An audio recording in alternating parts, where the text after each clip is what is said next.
इलाहाबाद के जन्मे और इलाहाबाद से आगे बढ़े। पहले गवर्नमेंट पैनल पर आए, फिर इसके साथ में स्थायी सरकार में स्थायी रूप से उनको गवर्नमेंट एडवोकेट बनाया गया स्टैंडिंग काउंसिल के दौरान पर। इसी के साथ में फिर उसके बाद उनको इलाहाबाद हाई कोर्ट में उनको रिक्रूट किया गया जज साहब को, और उसके बाद में दिल्ली हाई कोर्ट में उनका ट्रांसफ़र किया। और इस समय पर पूरे भारत देश में सबसे ज़्यादा घूस कांड के मामले में उनके ऊपर बड़े आरोप लगाए गए और काफ़ी सारी कैश की रिकवरी की गई है, जिसका नाम है, ऐसे जस्टिस का नाम है जस्टिस यशवंत। आप लोग सारे लोगों ने देख लिया है। जस्टिस यशवंत वर्मा की 14 और 15 ये मार्च की घटना है, जिस दिन होली के आसपास के दिन थे। आप सबको पता है उस समय पर ये भोपाल में थे अपने पत्नी के साथ। पर दिल्ली में जो उनका निवास स्थान है, उनका कहना है कि उनकी बेटी और उनकी एक बूढ़ी माँ उस समय पर निवास स्थान में अवस्थित थी। उसी दिन पर 14 और 15 मार्च के बीच में उनके घर में आग लगती है। ये 11:30 की घटना, जिस घटना के दौरान पर उनकी बेटी, उनका सेक्रेटरी, जो पर्सनल सेक्रेटरीज होते हैं, वो फोन करते हैं दमकल को और दमकल वाले आते हैं, आग बुझा लेते हैं। कैश जो उस दौरान पर जब आग बुझाई जाती है, उसी दौरान पर बहुत सारी बोरियों में भर के पैसे पाए जाते हैं। लगभग 4 से 5 बोरी पैसे पाए गए। 500 की गड्डियां थी। अनुमानतः ऐसा लोग अनुमान लगा रहे हैं कि लगभग 1500 करोड़ रुपए रहे होंगे। पर विभिन्न न्यूज एजेंसियों का जो कहना है, वो विभिन्न तरीके से अपना अपना लिस्ट कर रही है। कुछ लोग तो कई 100 करोड़ रुपए तक की भी बातें कर ली है। जैसे ही ये जज साहब के घर में ये सारे अमाउंट आते हैं, जज साहब के पास फोन जाता है। जज साहब वहां से भोपाल से लौटते हैं और आ जाते हैं दिल्ली 15-16 तारीख। और उसके बाद मीडिया में सारी चीजें, न्यूज़ें खबर में आ जाती हैं कि जस्टिस यशवंत वर्मा के घर में इतना अमाउंट पाया गया। पर सवाल यह उठा कि अमाउंट कैसे आया। पहला पॉइंट था। दूसरा पॉइंट था कि जो अमाउंट पाया गया, वो उनका कहना है कि उनका जहां पर स्टाफ्स रहता था, अर्थात जहां पर उनका चौकीदार रहता था, चौकीदार के बाजू में एक स्टोर रूम था जिसमें सीपीडब्ल्यूडी के सामान होते थे। इसके साथ में और भी जो उसमें टूटी हुई मेज, लकड़ी वगैरह के सामान होते थे, वहां पर वो पैसे की बोरी रखी गई। साथ में उन्होंने अपने डिफेंस में यह भी कहना चाह रहे हैं कि वो इससे इनका लिंक अप नहीं है, वह गेट खुला हुआ रहता था। पर सवाल यह भी होता है कि किसी भी जस्टिस के घर में कोई भी व्यक्ति बिना उसके परमिशन के, बिना उसकी सिक्योरिटी के परमिशन के जा भी नहीं सकता है। पर कुछ लोग बहुत तरीके का उनके बचाव में भी कहने वाले हैं और कुछ लोग उनके डिफेंस में भी कहने वाले हैं। डिफेंस का मतलब यह समझना है कि उनको उनके ऊपर कैसे पनिष्ड किया जाए, यहां पर यह मतलब है, हम स्पष्ट करना चाह रहे हैं। अब इसके बाद जज साहब की ये सारी घटनाएं घटने लगी। जज साहब मीडिया के ट्रायल पर आ गए। पर जस्टिस, इसके बाद में जस्टिस खन्ना के पास से मैटर पहुंचता है, जो हमारे भारत देश के honourable chief justice of India है। उनके पास मैटर पहुंचता है। वो एक इंटरनल कमेटी बैठा देते हैं। इंटरनल कमेटी वैसे एज पर कॉन्स्टिट्यूशनल जो होती है, वो ये होती है कि उसमें जो हाई कोर्ट होता है उसका चीफ जस्टिस होता है, एक्टिंग चीफ जस्टिस। उसके साथ में विधि का एक विशेषज्ञ होता है और सुप्रीम कोर्ट का एक जस्टिस रहता है। यानी 3 सदस्यीय कमेटी बनाने का प्रावधान है किसी भी इंक्वायरी को सेटअप करके उसके कंक्लूड रिपोर्ट निकालने के लिए।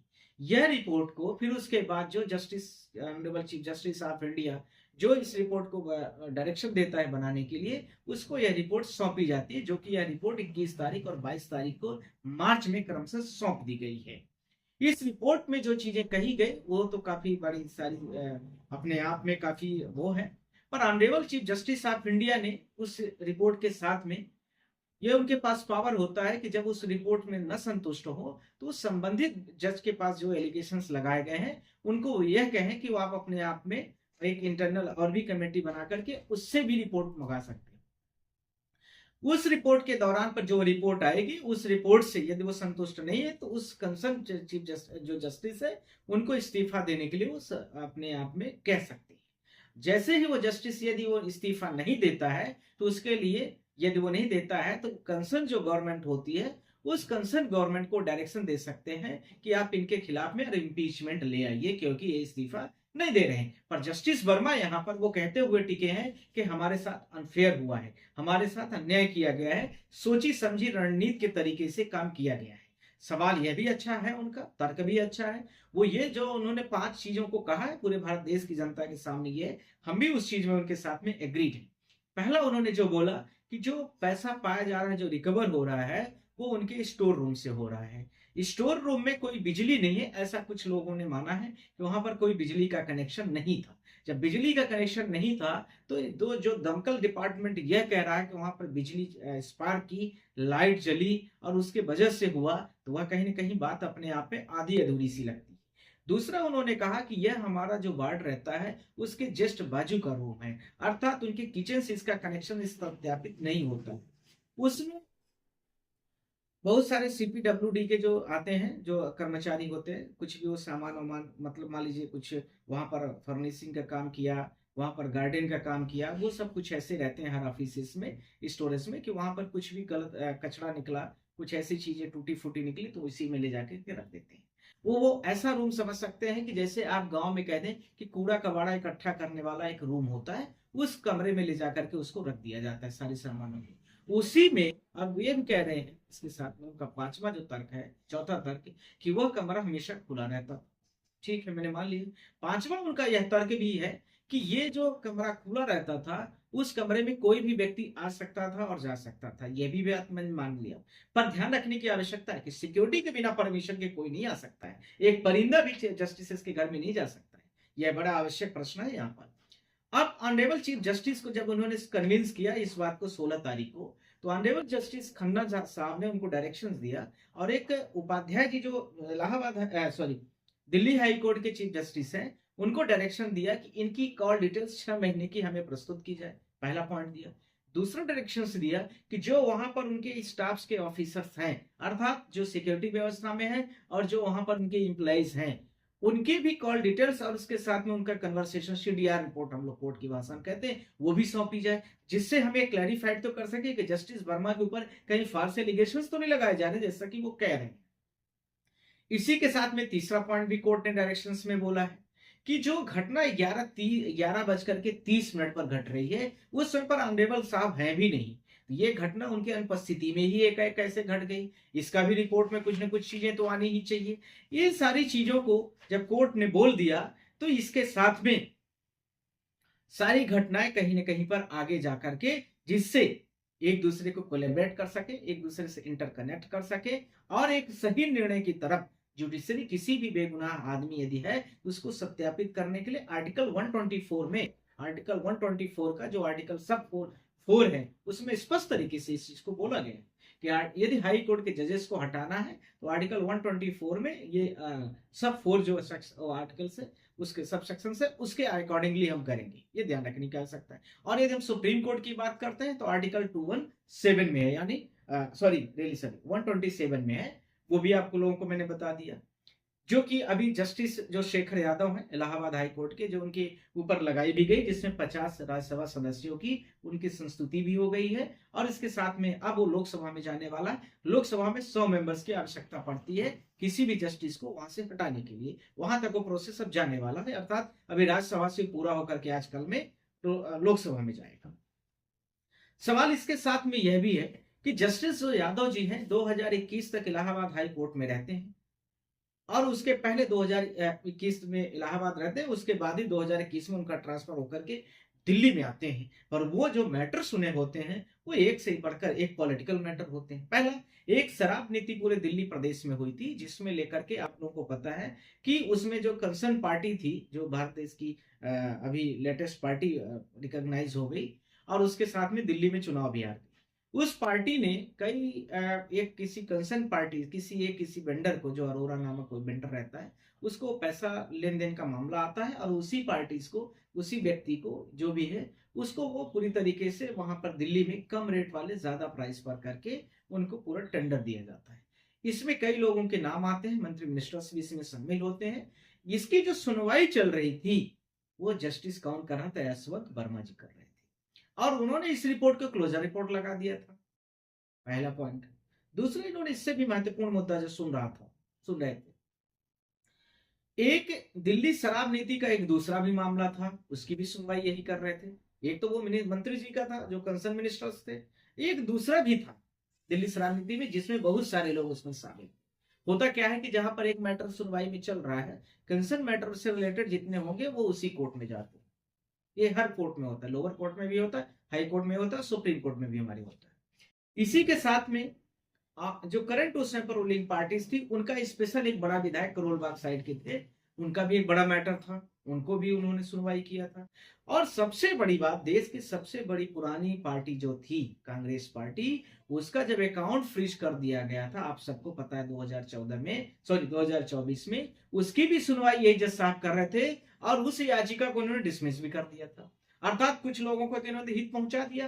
पर ऐसा माना जा रहा है कि जो 2024 में कांग्रेस पार्टी का अकाउंट इनकम टैक्स ने फ्रीज कर दिया था, अकाउंट इनकम टैक्स डिपार्टमेंट ने, जिससे उनका लेन देन होता था चुनाव के दौरान की मैं बात कर रहा हूं, ध्यान होगा आपको, लोकसभा के जब चुनाव चल रहा है, जिससे कांग्रेस के साथ इतनी बड़ी दिक्कत खड़ी हो गई थी कि कांग्रेस में चुनाव लड़ने के लिए पैसे भी नहीं बचे थे, क्योंकि अकाउंट आपका सारा फ्रीज हो गया, आपके अकाउंट से लेन देन बंद हो गया। यदि चुनाव के दौरान पर यदि आपके साथ ऐसी घटना 15 दिन 10 दिन की लेके चल जाए, तो जाहिर सी बात है कि जहां चुनाव इतने बड़े लेवल पर है, सारे के सारे काम ठप हो जाते हैं, प्रचार करने तक के लिए पैसे नहीं, पम्पलेट छपवाने के लिए नहीं, बैनर पोस्टर लगाने के लिए नहीं, और इसके साथ में इसका ट्रांसपोर्टेशन एक राज्य से दूसरे राज्य में करना है तो उसके लिए भी नहीं है।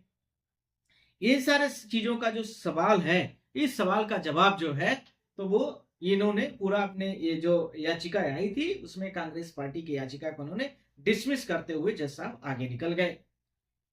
अब सवाल इसके साथ में दो बड़े महत्वपूर्ण आए जो हमारे कंसर्न था, जो जस्टिस वर्मा कहे हैं, और हमने आपको बोला है पांचों पॉइंट के बारे में, कि उन्होंने बोला है कि ये मेरा रूम ओपन रहता है, मेरा जहां पर गार्ड रहता है उसके जस्ट बाजू का रूम है। तीसरा बोला कि वो उसमें स्टोर रूम है जिसमें सारे सीपीडब्ल्यूडी और फर्नीचर और ये जितने भी माली उली आते हैं वो सारा अपना सामान वहां पर रख देते हैं। साथ में यह भी बोला कि ये रूम हमेशा खुला रहता है। ये सारी चीजों, और मैं था भी नहीं जिस दिन ये घटना घट रही, इन सारी चीजों को एक साथ भी देख लिया जाए तो ऑनरेबल जस्टिस खन्ना साहब ने, जो चीफ जस्टिस ऑफ इंडिया है, उन्होंने बड़ा अच्छा निर्णय लिया। हम उनको इस चीज की तारीफ भी करते हैं। उन्होंने सुनवाई करते हुए इस बारे में उनके विश्वास दिलाया कि हम इसकी पूरी जांच कर लेते हैं, उनके अकाउंट की जांच हो जाएगी, इसके साथ में उनकी कॉल डिटेल्स की जांच हो जाएगी, इसके साथ में जो उनके स्टाफ हैं, जैसा कि उन्होंने बोला 6 महीने तक के उनके स्टाफ की भी इंक्वायरी कर ली जाती है, सीडीआर रिपोर्ट भी मंगवा ली गई है।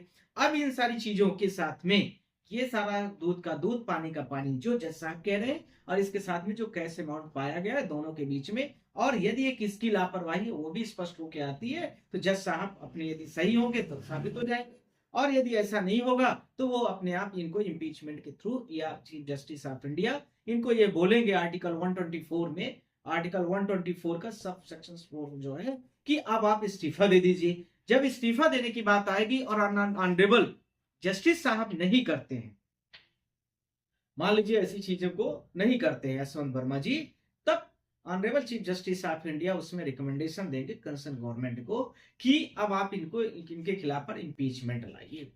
अब इम्पीचमेंट आएगा तो इम्पीचमेंट में एक प्रस्ताव रखा जाता है किस किस के साथ में, भारत देश में, जो भारत देश में इम्पीचमेंट की व्यवस्था है, उस व्यवस्था के अकॉर्डिंगली किसी भी व्यक्ति का यदि बाय द वे इम्पीचमेंट करना जस्टिस का, उसमें 50 राज्यसभा के सदस्य होना चाहिए, और यदि वो 50 राज्यसभा के सदस्य उसको अप्रूव कर देते हैं, सॉरी, तो वो चीजें 100 लोग राज्यसभा के लिए प्रेषित कर दिया था। राज्यसभा में पहले होगा, फिर उसके बाद लोकसभा में 100 लोग यानी 100 मेंबर्स, पार्लियामेंट के मेंबर उस प्रस्ताव को अप्रूव करते हैं, ध्यान रखना है। फिर उसके बाद जब ये दोनों घटनाएं घट जाती हैं, ये इसके साथ में लोकसभा के स्पीकर के पास वो घटना जाती है। लोकसभा की स्पीकर जब उसमें प्रस्ताव को ओके करेगा, ध्यान रखना, तब 2/3 बहुमत के साथ में ये प्रस्ताव, यानी प्रस्ताव अप्रूव्ड हुआ है, ध्यान रखना है। अभी 50 राज्यसभा वाले, 100 लोकसभा वाले, इन दोनों ने मिलकर के, पहले राज्यसभा वालों ने पास किया लोकसभा के लिए, लोकसभा वालों ने क्या किया कि उस प्रस्ताव को मतलब 100 जो थे वो अप्रूव्ड कर दिया। अब वह घटना अब वहां पार्लियामेंट पर ये चलेगी। अब वो प्रस्ताव में 2/3 बहुमत होना चाहिए। जब 2/3 बहुमत से पास हो जाएगा, तब उस बिल को लास्टली वो बिल कंप्लीट हो जाएगा एक्ट में, मतलब जो भी इम्पीचमेंट का प्रोसेस है वो कंप्लीट हो जाएगा हटाने का। और उसके बाद में ये घटना कहां जाएगी, हमारे जो प्रेसिडेंट ऑफ इंडिया के पास है।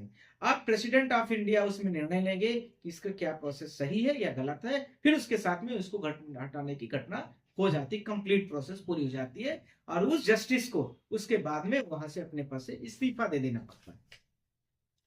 अब इसके साथ में दो तीन प्रश्न और भी आते हैं, क्या भारत देश में इस प्रकार की कुछ घटनाएं इसके पहले भी घटी थी कि नहीं घटी थी? तो मैं आप लोगों से यह बोलना चाहता हूं कि भारत देश में इस प्रकार की कई दो तीन जजेस के नाम आए हैं। एक जस्टिस सेन करके थे, और इसके साथ में 2000, आप लोगों को पता है 2000 कब की बात है, जस्टिस दीपक मिश्रा के साथ में भी ये चीजें आई थी, जिसमें लोकसभा ने इसको बिल को प्रस्ताव को आगे कैंसिल भी कर दिया था।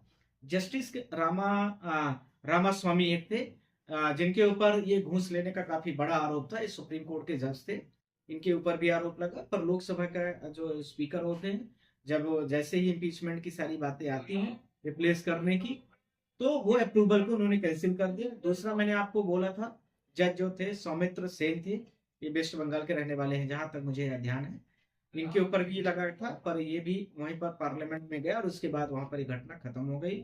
इसके साथ में दीपक मिश्रा 2018, जो मैंने आपको अभी बोला था, दीपक मिश्रा के साथ भी ये घटना घटी थी और 2018 में ये सारी चीजें उनके साथ भी लाई गई, पर वो भी अप्रूव्ड नहीं हो पाए।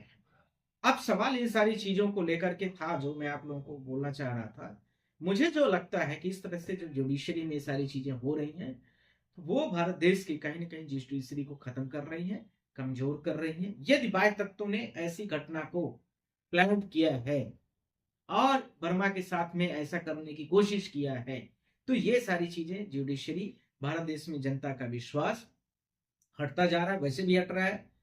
और इसके साथ में जिस तरीके से जनहित के बहुत सारे मुद्दों को लेकर के सरकार के खिलाफ के हैं, उसमें जिस तरह से जुडिशरी थोड़ा सा कमजोर होती जा रही है, दिनों दिन दबती जा रही है, दिनों दिन उसके जजमेंट्स वायस होते जा रहे हैं। जैसा कि आपने अभी एक मिश्रा जी का आपने देखा ही है, मिश्रा जी का जजमेंट आया। फिर आपने देखा होगा कि इलाहाबाद के जस्टिस चंद्रशेखर यादव जी थे, उनका आपने सुना ही था। इसके साथ में अभी ये इलाहाबाद के ही रहने वाले हैं। तो इस तरह से जो घटनाएं पूरे भारत देश में आ रही हैं दिख करके, ये से ये साबित हो रहा है, मुझे जो लग रहा है कि घटनाएं कहीं न कहीं पर वर्मा जी के ऊपर सही साबित होंगी। और जो बाकी चीजें तो इंक्वायरी पर सारी होनी चाहिए। पर यदि ये प्लान तरीके से किसी व्यक्ति ने ऐसा काम करवाया अपने व्यक्ति विशेष के लिए, अपने काम को मनवाने के लिए, अपनी जजमेंट अपने फेवर में दिलाने के लिए, वो सरकार हो सकती है या कोई भी हो सकता है, कोई व्यक्ति विशेष भी हो सकता है। तो मुझे लगता है ये भारत देश में सबसे घृणित काम है। पूरे भारत देश की जनता के साथ सबसे अन्यायपूर्ण काम किया जाने वाला है। हालांकि इसके साथ में मैं ये भी कहना चाहता हूं कि 2018 में इन जज साहब का 98 करोड़ रुपए को लेकर के एक स्कैम ओरिएंटल बैंक के केस को लेकर के था, जिसमें ओरिएंटल बैंक ने किसी कंसर्न मिल वाली कंपनी को लोन दिया था 97 करोड़ या 98 करोड़ था, जो कि किसानों के हित को लेकर के लोन पास किया गया था। पर वह पूरे भारत देश में ये लिस्ट किया इनके साथ में, इनका नाम उसके साथ में वहां पर भी टैग किया गया था कि इन्होंने लेन देन करके या कुछ किया है, जजमेंट पे फेवरेबल जजमेंट दिया है। ये भी चीजें हैं, सारी की सारी जांच का विषय है, सारी की सारी कॉल डिटेल्स पर आधारित होगा। सारी वहां पर जो वर्मा जी ने अपना पक्ष रखा ऑनरेबल चीफ जस्टिस साहब इंडिया के सामने, वही पक्षों को मैंने आपको कम समय में, ये जो कई दिनों से घटनाएं घट रही हैं, उनको आपके सामने मैंने प्रस्तुत किया है। मेरे सारे वकील भाई भी बहुत सारे बेचारे सब परेशान हैं, हम भी उसमें हैं, और पूरे देश की जनता भी परेशान है। सब लोग देखें और अपने अपने आप लोगों की भी राय, जो honourable chief justice of India justice Khanna ji ने जो निर्णय लिया है, मैं उनकी तारीफ करता हूं। पर आप लोग भी अपने अपने बयान दे सकते हैं। मुझे लगता है कि उनका ये परसेप्शन